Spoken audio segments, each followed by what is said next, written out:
Syedaralun, sudah bertahun-tahun kondisi muara Kuala Idi Aceh Timur dangkal sehingga menghambat kelancaran aktivitas keluar masuk kapal nelayan.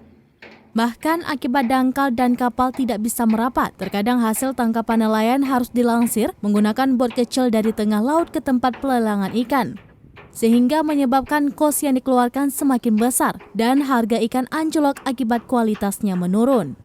Hal ini disampaikan oleh Panglima Laut LOIDI Sulaiman AB didampingi Kasih Operasional dan Pelayanan Usaha PPNID Alfian dan Iskandar ke Cikblang Gelumpang kepada serambinews.com pada Minggu 17 Juli 2022 sore.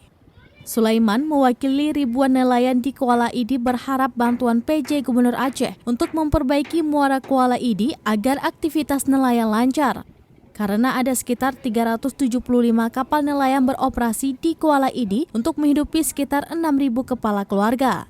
Perbaikan muara Kuala Idi yang diharapkan dengan menambah pembangunan batu pemecah ombak atau jeti sekitar 200 meter lagi dari yang sudah dibangun sekitar 800 meter. Sekaligus batu itu dibentuk menjadi pintu masuk muara dengan menutupi masuknya ombak laut. Sulaiman berharap kepada DPRA untuk memperjuangkan aspirasi ini dan dapat terwujud di bawah kepemimpinan PJ Gubernur Aceh Ahmad Marzuki. Dari Aceh Timur, Seni Henry, Serambion TV.